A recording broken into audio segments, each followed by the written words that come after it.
Para a gente se acalmar um pouco, né? Já que botamos a conversa em dia. Papai do céu, espiritualidade, boa e amiga aqui presente, que o Senhor nos ilumine, nos auxilie a todos nós aqui unidos, para que venhamos aprender, a trocar boas ideias, a nos desenvolver intelecto e moralmente.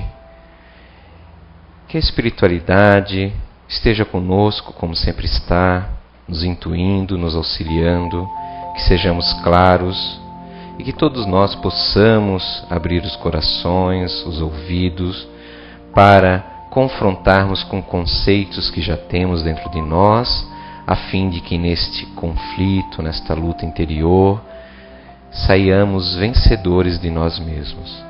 Em nome da espiritualidade, bom amigo aqui presente, damos aberto esta primeira parte dos estudos de hoje, que assim seja.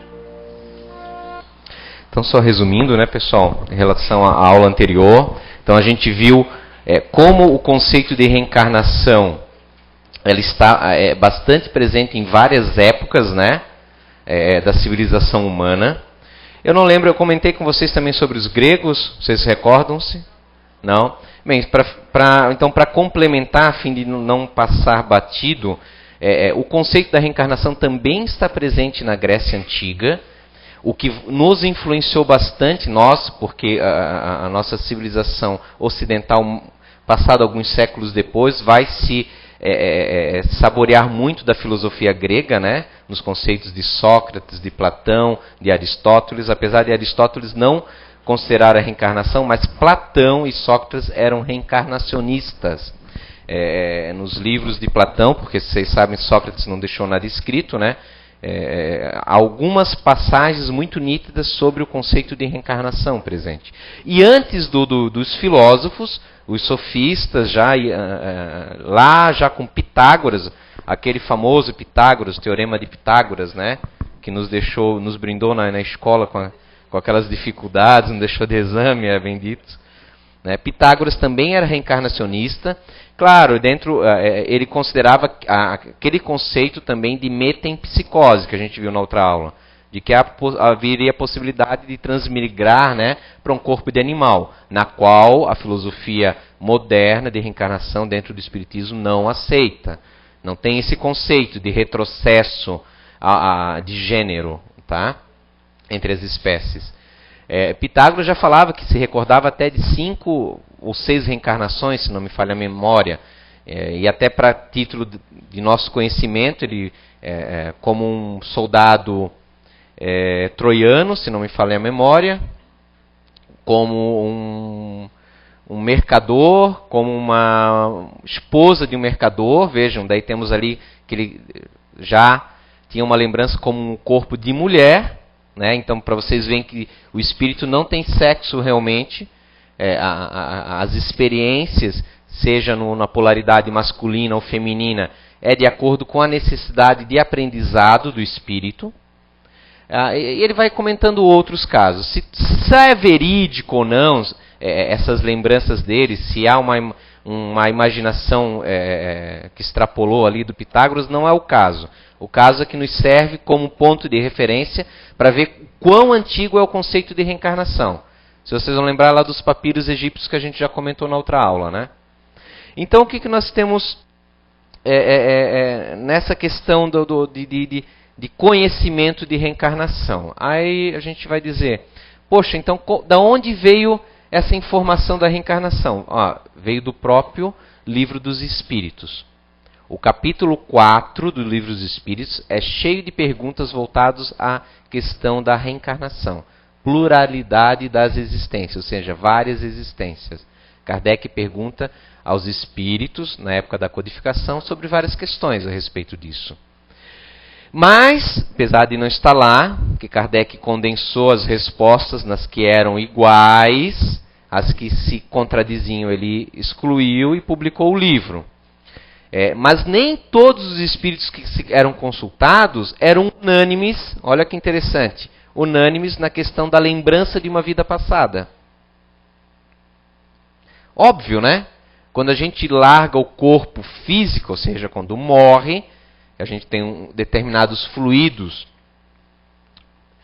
laços energéticos que nos ligam ao corpo físico. Quando se desliga, ocorre a morte do físico, porque o corpo ele se nutre, além da alimentação usual, física que nós temos, ele se nutre de determinados energias, assim como nós necessitamos, por exemplo, de sol, a planta também necessita de sol para complementar a existência humana. Há determinadas energias sutis, que lá nós conceituamos de energia vital, que quer dizer energia vital de vida, né? É necessário para a vida, que alimenta todo um complexo energético que nós somos, que nós estamos ali dentro desse sistema.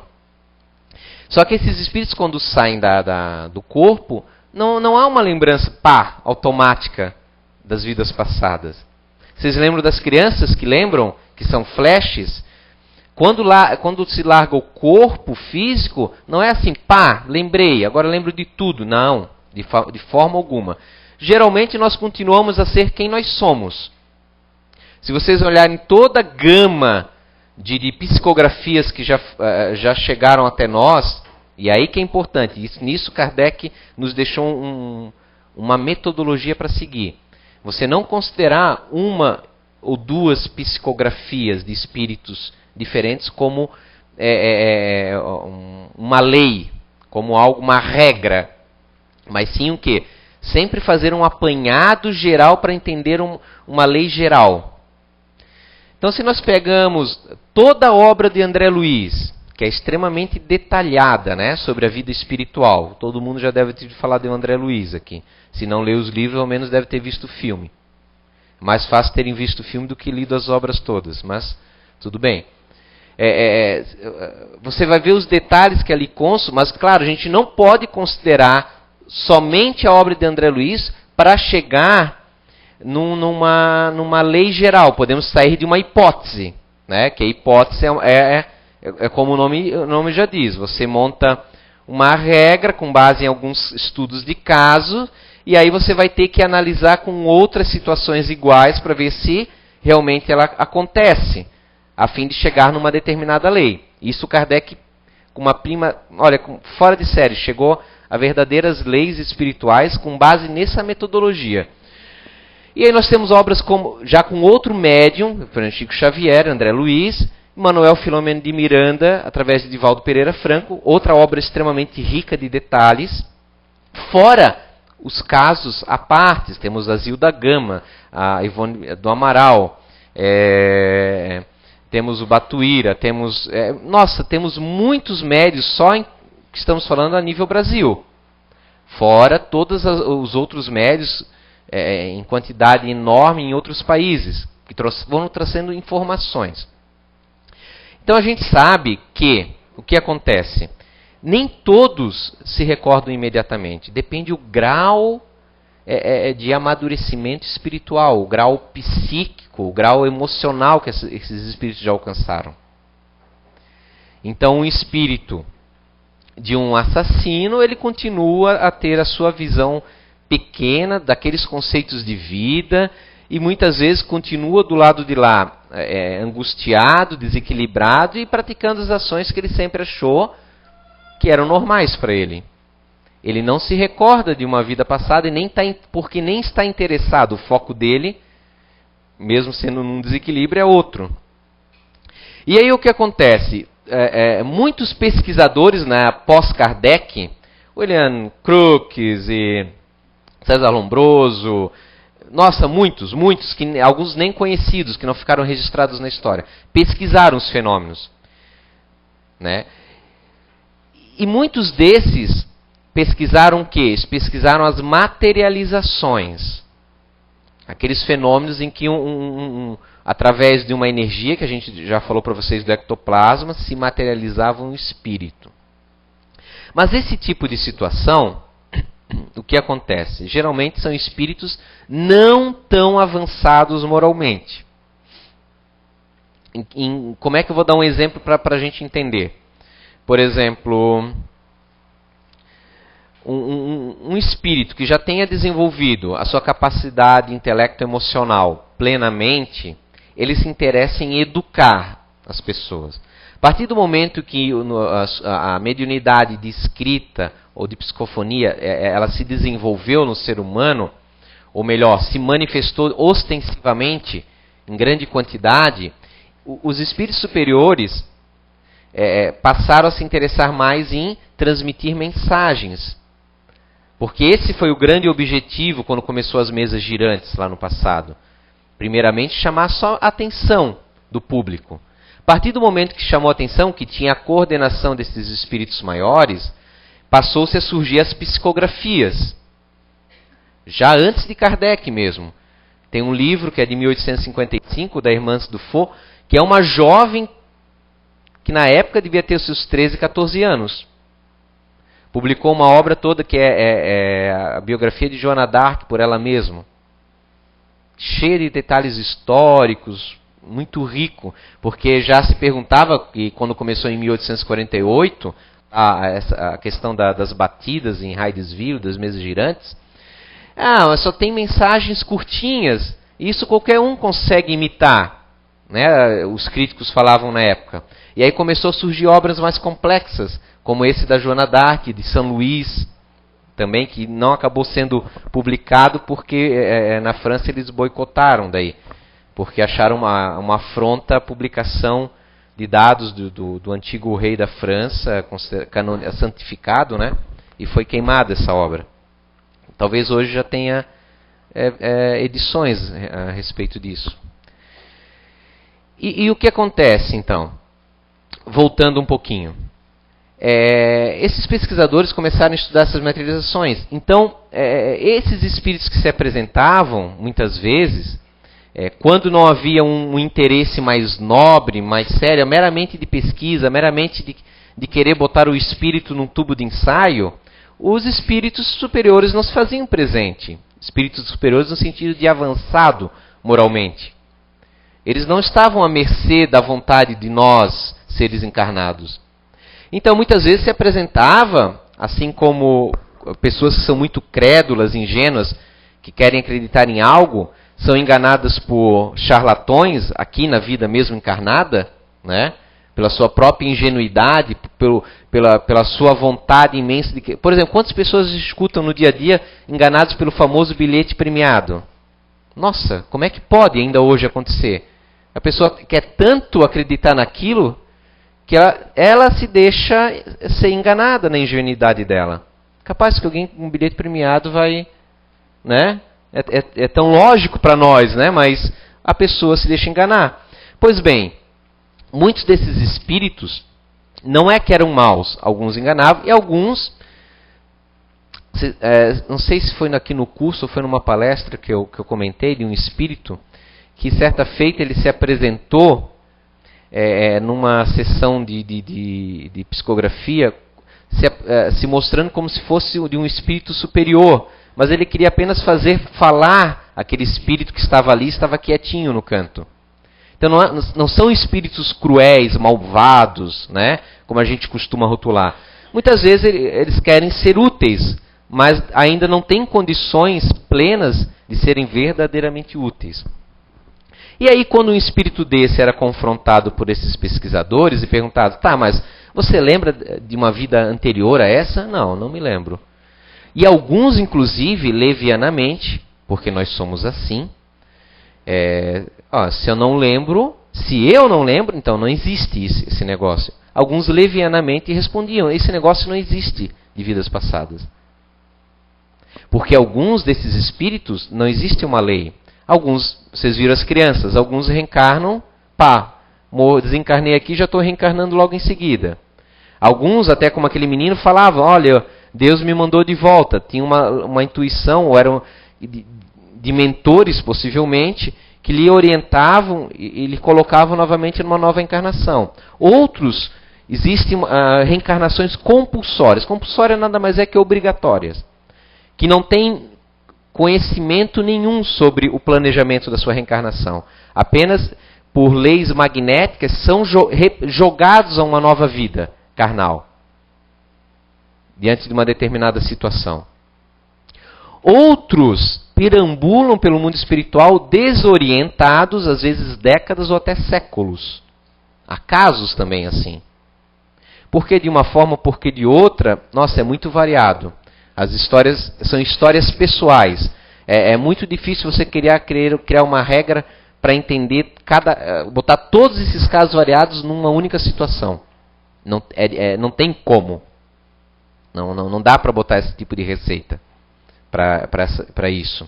Então, o que aconteceu? Esses pesquisadores, a maioria pesquisadores ingleses principalmente, pesquisaram isso, europeus, muitos aceitavam os fenômenos mediúnicos, às vezes não entendendo inteiramente do que se tratava. É fato, eles consideravam, que existe. Agora, o motivo, a causa disso era variado entre eles. Mas mesmo acreditando, em alguns casos, não, há espíritos. Alguns ainda assim não acreditavam na reencarnação, por essa situação que eu estou colocando para vocês. E aí a gente pega o Livro dos Espíritos, o capítulo 5, na sequência das perguntas, vocês devem ler em casa esse capítulo. É toda uma dissertação que Kardec faz sobre a reencarnação. Maravilhosa.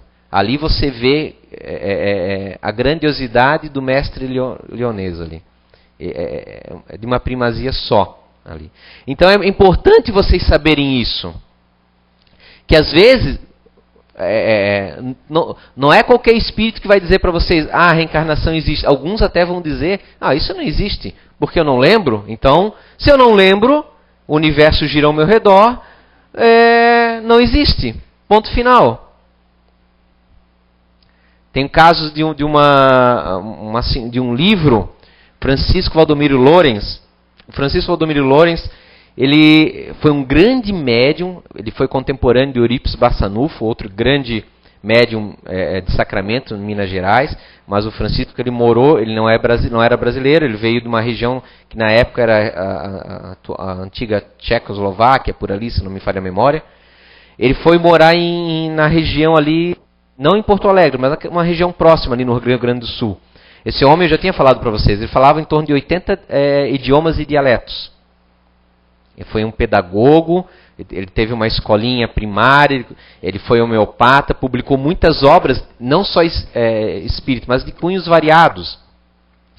E ele relata num livro que ele traduziu, A Voz do Antigo Egito, que é muito interessante, uma moça muito nova, um grau de instrução mediano, ali acho que é começo do século XX, ali, não me lembro a década, 20, 30, me foge, em que um senhor que estudava teve acesso a ela e ela incorporava um espírito de uma antiga sacerdotisa, uma antiga sacerdotisa, se não me falha, egípcia, em que ela falava no idioma egípcio antigo e escrevia. Tanto que eles tiveram que achar um egiptólogo de línguas antigas para poder traduzir algumas psicografias na época. E essa moça, veja que interessante, essa moça que eu digo é o espírito, tá? Esse espírito, porque na verdade é isso, são pessoas, né? Nada mais, nada menos que pessoas fora do corpo de carne.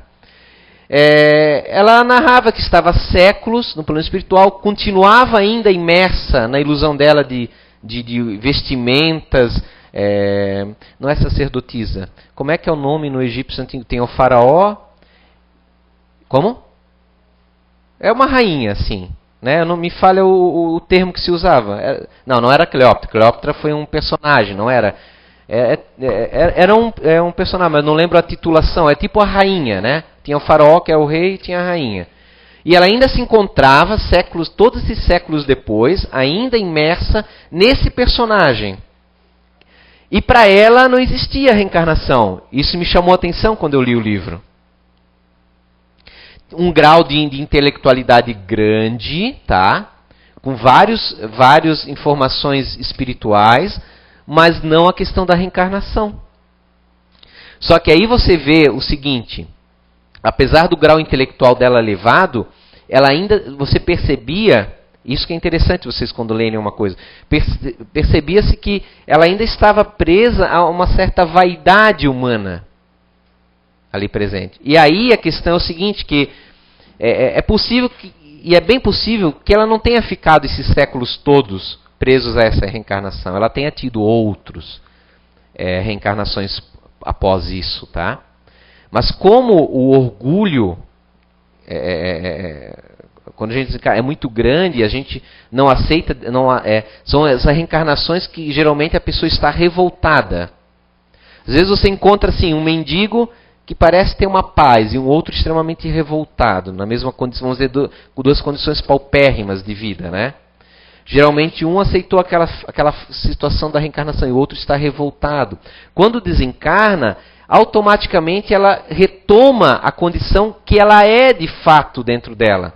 Ou seja, ela resgatava aquela vida. Essas crianças que vocês veem que lembram de vidas passadas, vocês podem ver, geralmente foram mortes mais difíceis e que elas não aceitam plenamente a condição. Lembram daquela menina maior que a lembrança acompanha, e isso é raro, né? Acompanha todo o desenvolvimento, mesmo depois infantil, já no juvenil? Aquela menina lá de Sri Lanka, né? Ou seja, por quê? Porque ela não aceitava aquela condição. Não, essa não é minha família é aquela. Possivelmente, quando ela desencarnar, o perispírito, o corpo espiritual, vai assumir a personalidade que ela era antes. Porque ela nunca aceitou a atual dela. Se vocês pegam o Caminheiros do Bem, no capítulo do irmão Humberto, quando ele fala sobre a sexolatria, em que ele ficou durante séculos, vocês vão ver que ele teve uma determinada vida que ele assumiu o corpo de mulher, não aceitava aquela condição, e ao desencarnar automaticamente ele voltou a ter um aspecto masculino que ele tinha de uma vida anterior. São os traumas, são os conceitos que a gente agrega, cristaliza dentro da mente, não do cérebro que apodrece com o corpo, mas da mente humana.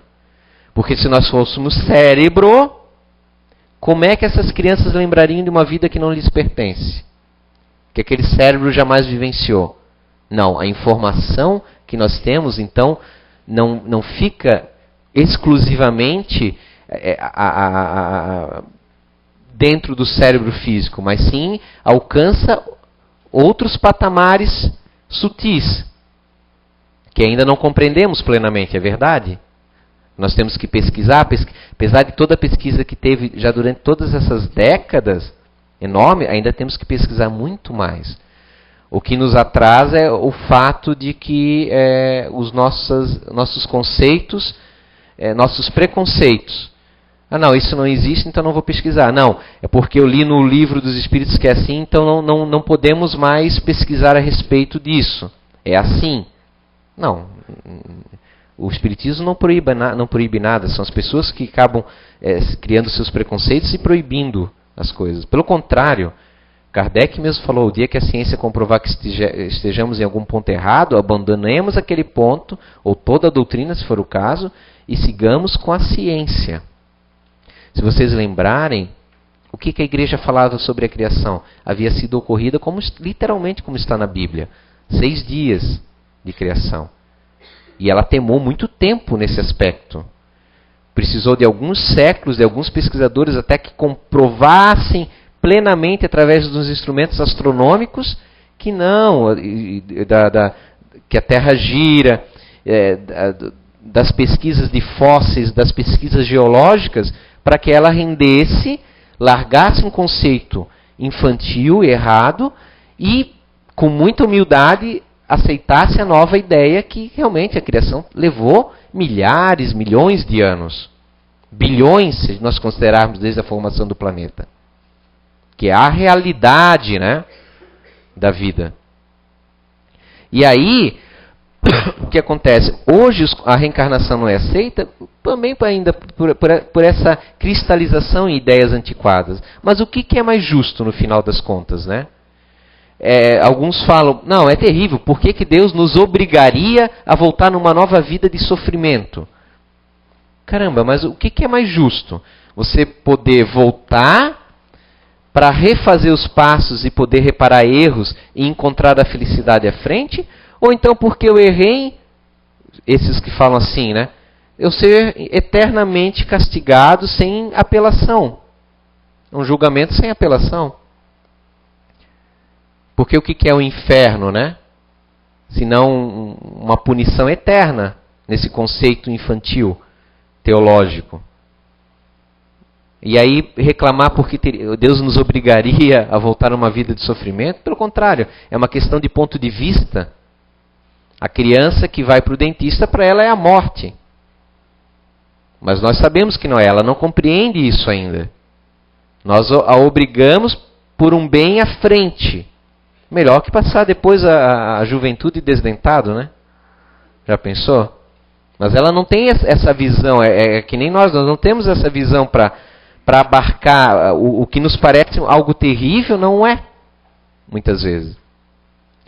Agora, pensem só, nós somos uma variedade de pessoas e temos aptidões muito diferentes. Claro que a cultura em que nós nascemos, as oportunidades que nos surgem na vida, a família que nos orienta, tudo isso tem uma influência enorme. Os espíritos já falam isso.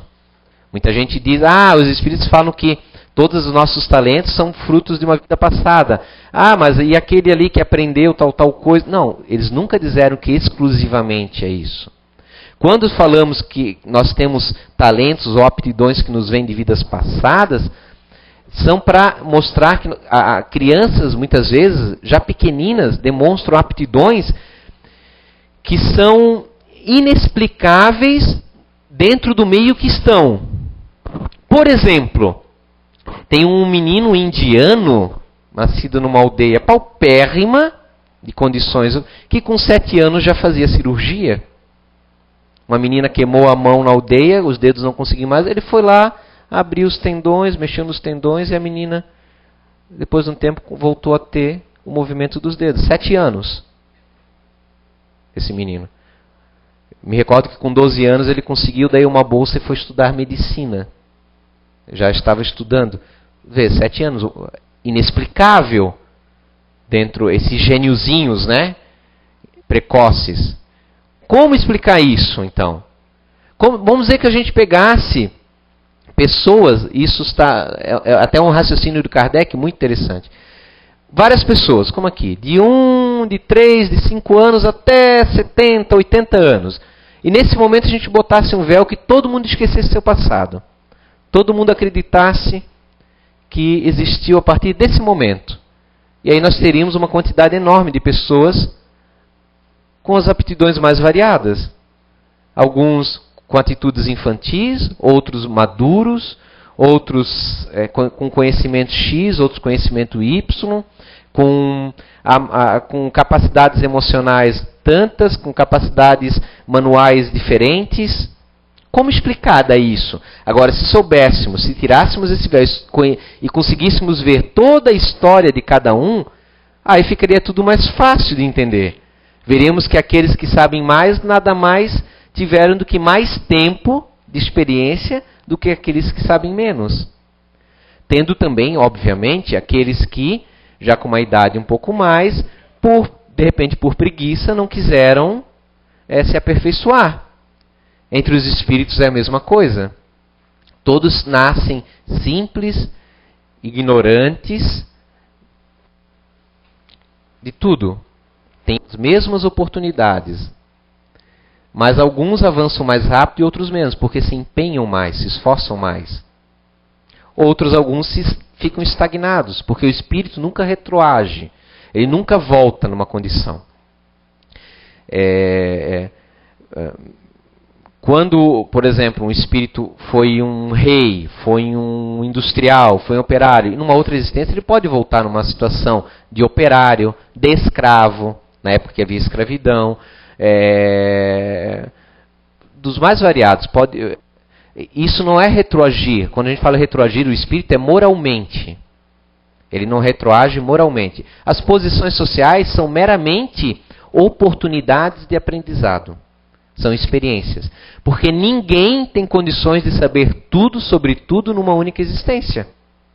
Impossível. Nem em termos de conhecimentos intelectuais, Hoje, ainda mais, nos tempos atuais, fica mais fácil. Na época de Kardec, não existiam as especialidades detalhadas como nós temos hoje.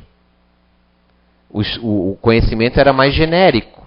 Mas hoje nós sabemos, do médico sai para uma ortopedista. O ortopedista hoje já tem do ombro direito, do ombro esquerdo, do joelho, do tornozelo. Ou seja, às vezes tem que se dedicar uma vida toda para entender isso num ponto. Estou falando da medicina num determinado ponto, mas a questão biomecânica, né? Vamos dizer assim. Como numa única existência ter conhecimento de tudo, chegar à perfeição? Impossível. Isso em termos intelectuais.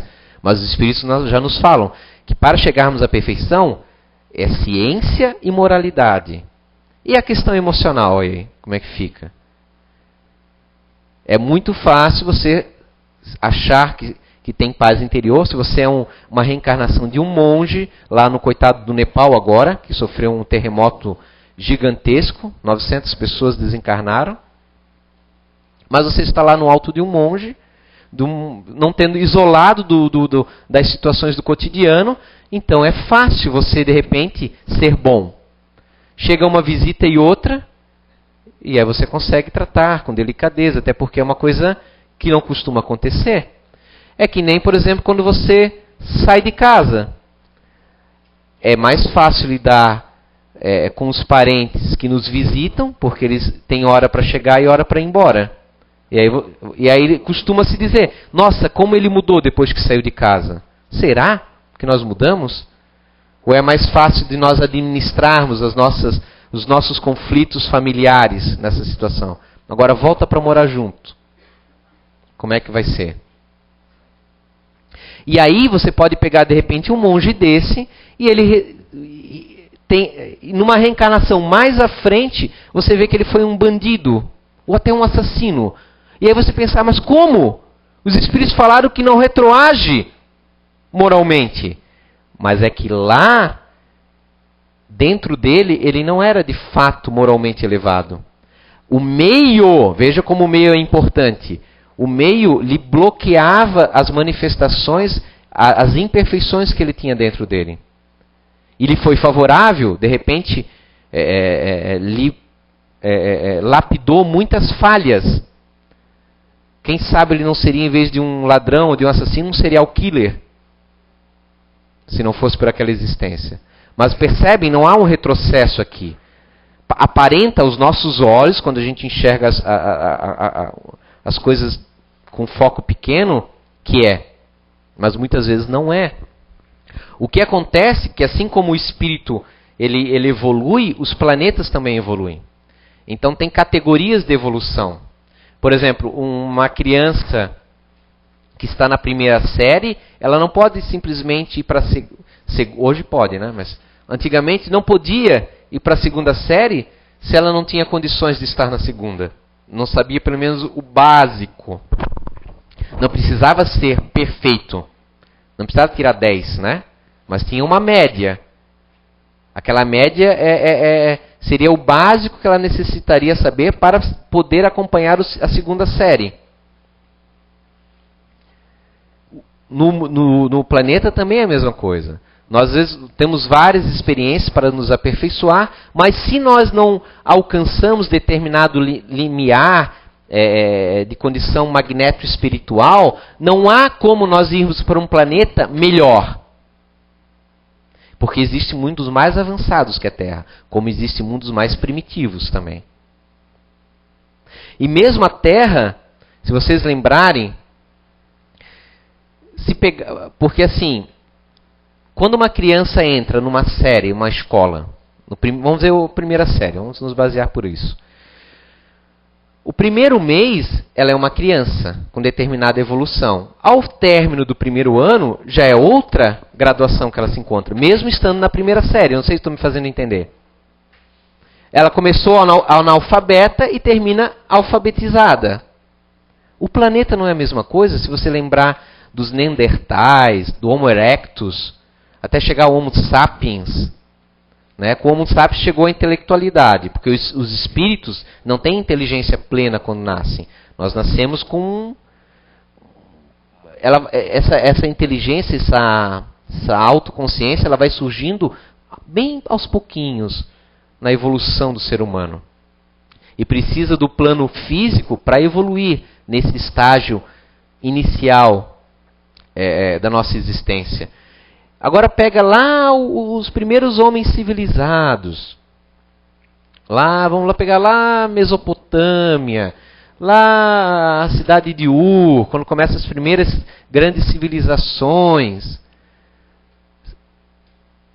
Aquele povo é muito diferente do povo de hoje. Porquanto hoje nós já temos conceitos de não violência. Por exemplo, não dê palmada no seu filho. Vocês acham que naquele tempo eles se preocupavam? Existia a questão do conceito de infância? Não existia naquela época. A criança, ela nascia já nos olhos da comunidade como adultos. Tanto que se trabalhava. Hoje a criança não pode trabalhar. Ela deve estudar, deve ser aperfeiçoada no seu desenvolvimento cognitivo. Olha as diferenças, só nisso aí as diferenças que há.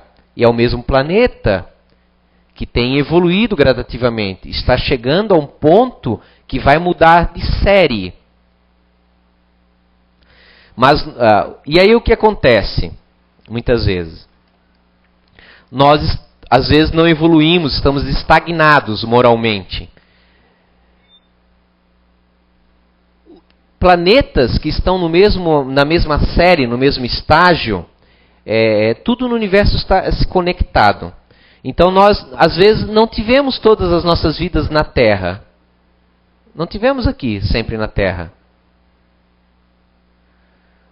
Às vezes, nós tivemos em outros planetas, mas que são o mesmo estágio. Claro, condições de vidas diferentes, obviamente, né? Porque quando o que faz o desenvolvimento de um planeta são os meios que ele se encontra, as situações que ele tem. Vocês sabiam que tem micro-organismos que vivem na boca dos vulcões? Tem peixes que vivem em situações abismais, onde o nosso corpo ficaria esmagado com a pressão da água. Então, depende da condição,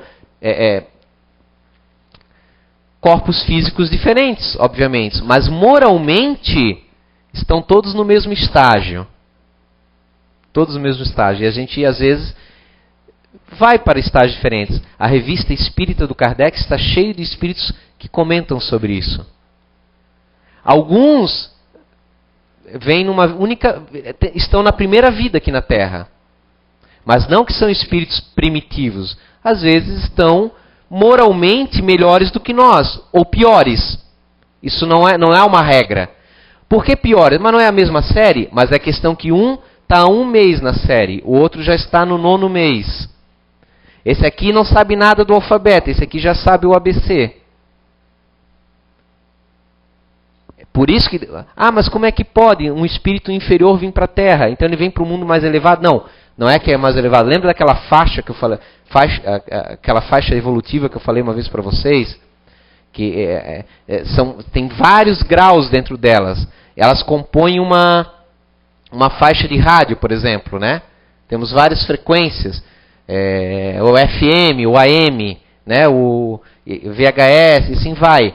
Então, a Terra está dentro de uma faixa. Então, tem vários meses de graus de evolução dentro dela. Mas há um limite. Há um limite. Quem está no antigo prezinho, o infantil, dificilmente vem para cá. E quem está agora numa segunda série, até pode vir para cá como estágio. Pode acontecer de vir para cá como estágio. Agora, quem está na primeira não pode ir para a segunda. Não tem condições, o perispírito dela está muito brutalizado para poder viver num planeta mais evoluído. Assim como nós não poderíamos, sem um escafandro, ir até essas regiões mais profundas do oceano. Nosso pulmão não iria aguentar. Em alguns casos, o que acontece? A providência dá escafandros para nós, visitarmos momentaneamente esses mundos mais elevados. Quem não vai lembrar da comédia, a Divina Comédia de Dante Alighieri, na qual ele visita regiões que nós sabemos são umbralinas, que ele traduz como inferno e purgatório na obra literária dele, e ele vai visitar, na terceira e última parte do livro dele, o céu, que são esses mundos bem-aventurados, tanto mundos evoluídos, como pode ser uma dimensão em volta do planeta também, como essas cidades espirituais. Mas, como não estamos naquele estágio evolutivo, a espiritualidade tem condições de momentaneamente nos permitir essa visita. E o espírito, quando chega a uma determinada perfeição relativa, porque a perfeição vai ao infinito, ou seja, quando ele já teve várias experiências aqui, nesse planeta, e conseguiu passar determinadas imperfeições que são oriundas desse estágio, ele chega numa condição que o Kardec classificou como espíritos puros. Espíritos que não precisam mais reencarnar num corpo físico. Agora, porém, vou dizer, não quer dizer que não precisa, mas aquele que não precisa mais reencarnar na Terra é um espírito puro. Não. Como eu falei para vocês, existem muitos mundos. E mesmo nos mundos mais adiantados, ainda se utiliza um corpo físico. De acordo com o meio. Mais sutil do que esse que nós temos aqui. Como isso é muito gradativo, não percebemos. Será que talvez, se pegássemos um corpo, que é impossível, né, de épocas remotas aqui e pudéssemos molecularmente comparar, será que talvez teria estruturas diferentes? Não sei. Seria um estudo interessante, mas que é impossível, né? Fica como uma hipótese virtual, né, da situação. Quando Einstein, esse grande gênio, morreu, eles abriram o crânio dele para estudar o cérebro, porque eles queriam ver o que tinha de diferente. Na época não acharam nada. Supõe-se hoje, pelos conhecimentos de neurociência que se tem, que ele tinha muitas ramificações no cérebro dele. Mas essas ramificações possivelmente são efeitos do esforço intelectual que ele tinha. Porque hoje nós sabemos da plasticidade do cérebro, que o esforço intelectual cria ramificações. Nós temos um caso de um menino do Ceará, o Jacqueline, tu lembra? Tu leu? Não, né? Não. Que nasceu com um filete de cérebro, que os médicos deram... do Ceará, acho que ele é, né? Com um filete de cérebro, que os médicos falaram que, olha, mãe e pai não têm condições de vida, não vai sobreviver. Ele nasceu com... Meu Deus, eu vou fugir 30% do cérebro, alguma coisa assim. Algo... E ele nunca vai falar, ele não vai ter vida intelectual. O menino viveu, foi para a escola e aprendeu matemática. Dentro das limitações dele, mas aprendeu. 7 anos. A Jaque leu esse livro também. Olha só, o que é... vejam os nossos conceitos. O que a ciência, há pouco tempo, agora, o que são décadas? Dizia que era impossível, cada parte do cérebro tem sua função. Os neurônios, há pouco tempo, os neurônios é X e acabou. Não nascem mais. Hoje já se sabe que nasce. Muito pouquinho, mas nasce. E que ele se adapta. Uma parte que danificada, com muito esforço, muita terapia, pode se adaptar à função, àquela área de função que foi perdida. Então, como é que nós podemos nos apegar tanto a determinados conceitos? Porque a pessoa, ela se apega bastante a determinados conceitos da ciência. Mas a ciência também ela está mudando constantemente. E isso é bom, não tem problema. Tem que mudar. A gente está aprendendo. Isso não é motivo para a gente dizer a ciência não presta. Não, porque o Espiritismo também tem um monte de situações que ele vai se aperfeiçoando.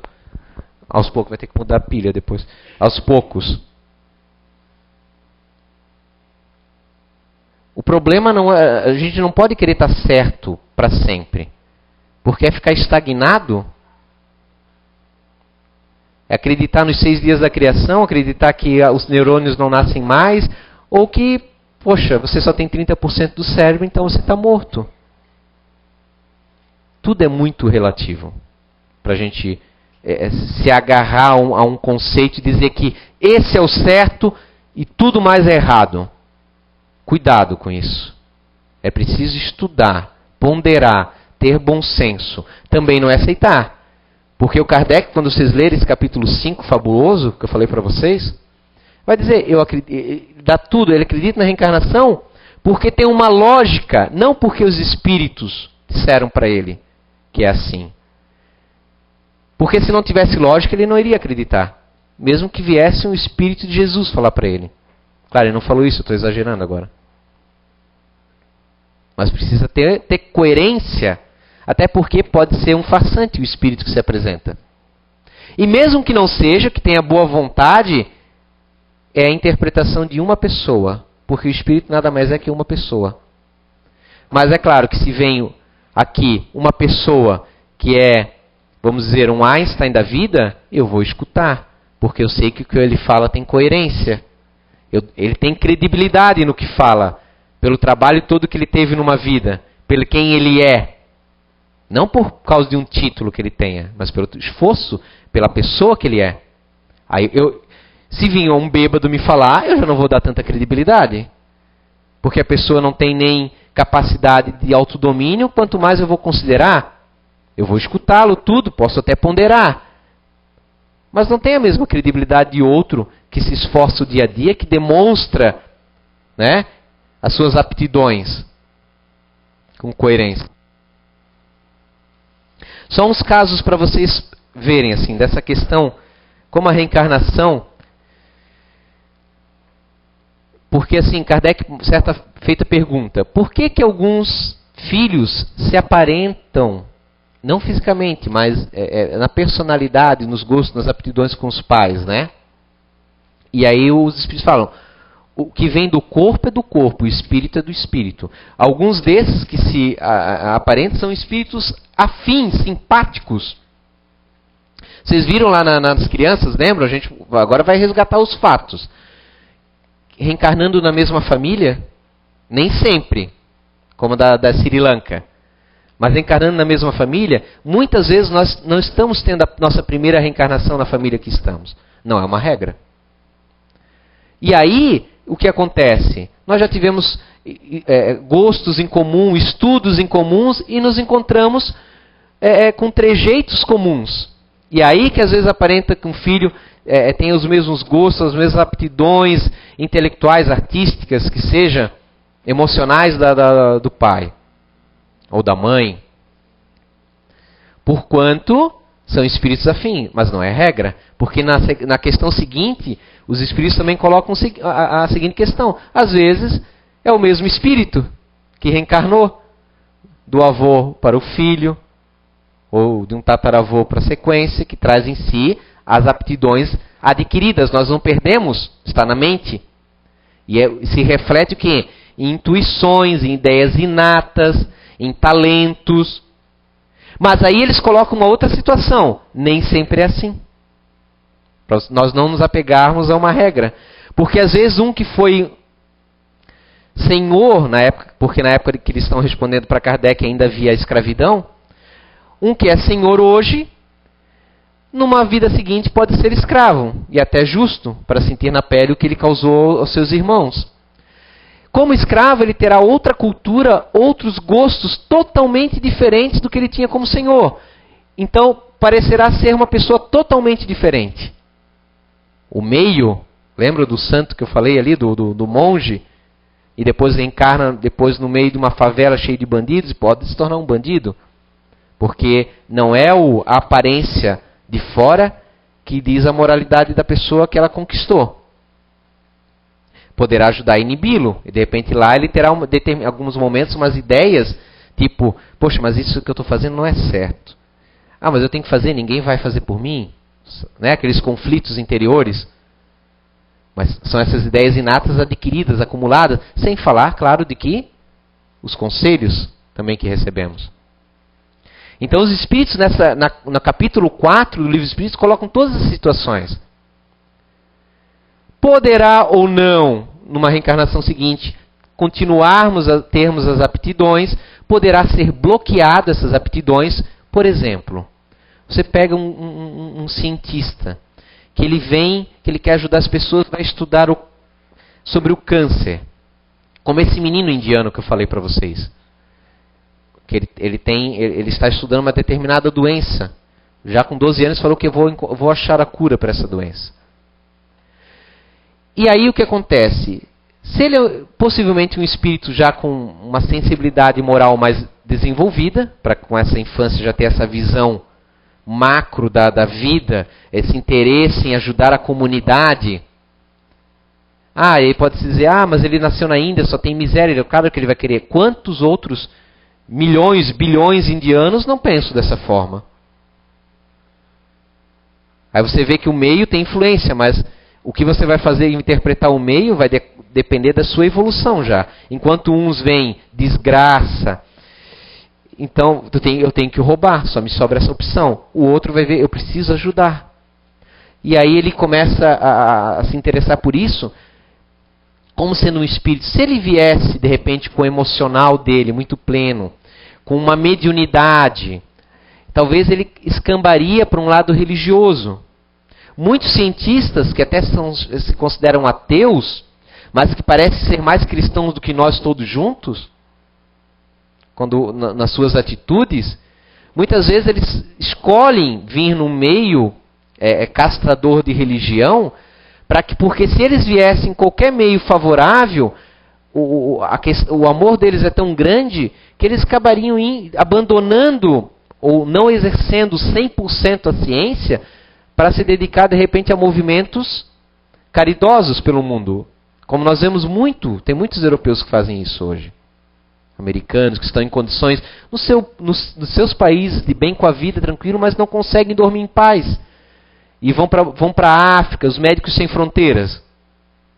Por que um médico formado com uma condição socioeconômica favorável em muitos países iria se prestar a sair do seu conforto para ir em locais inóspitos, guerrilheiros, com risco de vida, como já teve mortes, desses médicos nessas fronteiras de guerras civis na África?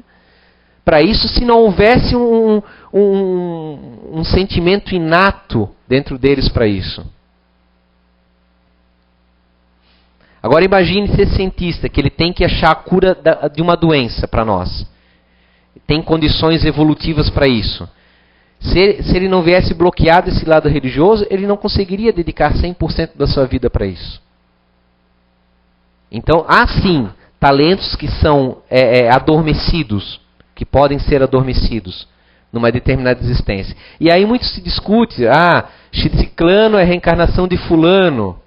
Não, mas não tem nada a ver, aquele ciclano é totalmente diferente do outro. Não tem nada de igual à personalidade.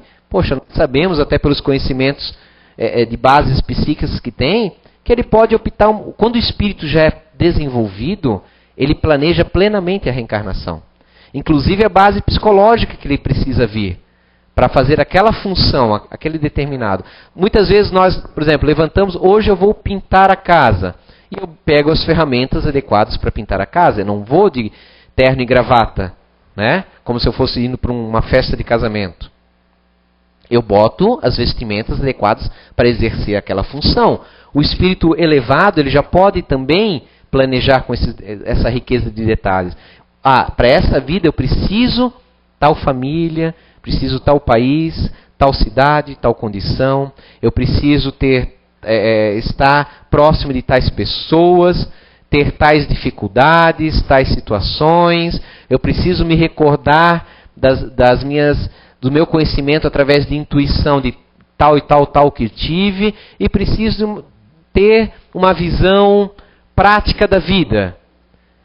Então eu vou reencarnar com aquela base psicológica, com todas essas ferramentas para poder exercer essa função adequadamente.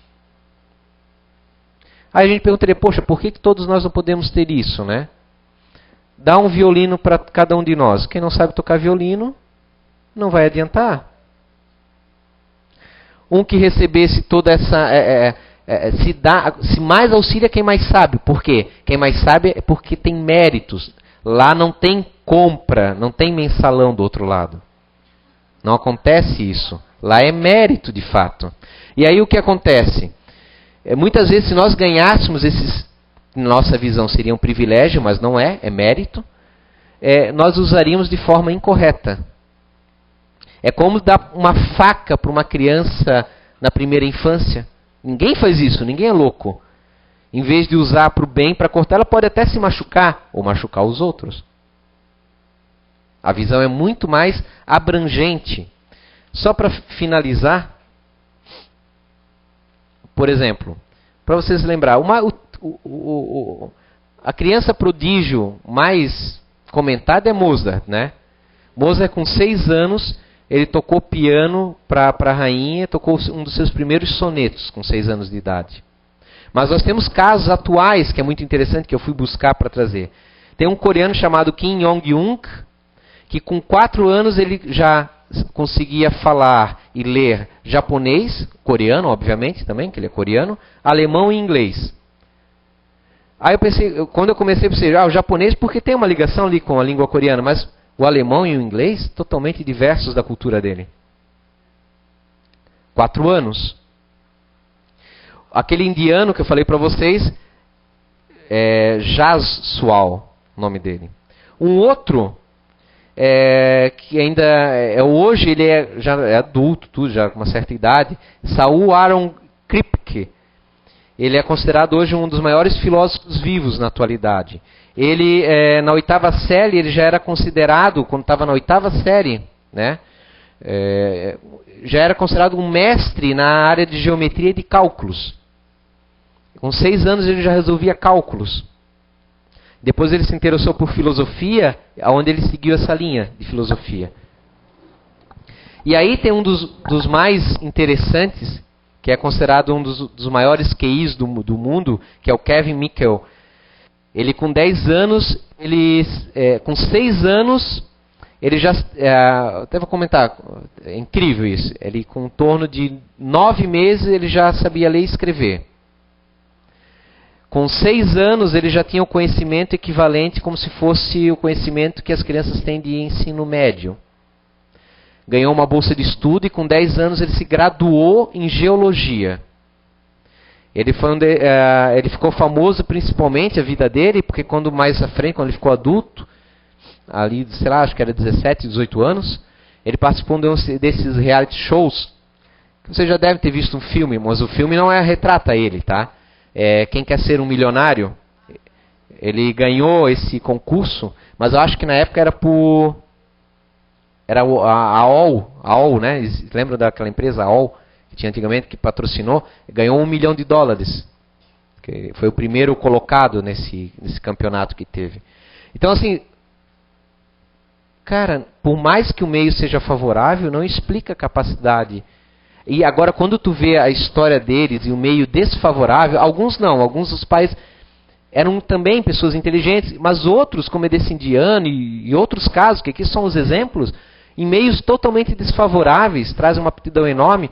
Pô, só lembrar do médium que eu falei para vocês, do Francisco Valdomiro Lorenz, 80 idiomas, gente, e dialetos. Claro que ele tinha mediunidade, porque dizem que ele falava até tupi-guarani. E o tupi-guarani não tem escritos, né? Tem muitos poucos estudos sobre a linguagem, apostilas ensinando. Os índios não sabiam, não tinham uma escrita, era mais uma simbologia. E dizem que ele, de repente, ele falava o dialeto, inclusive, a pronúncia corretamente. Aí, claro, temos um caso de xenoglossia, mas outros aqui não vêm ao caso.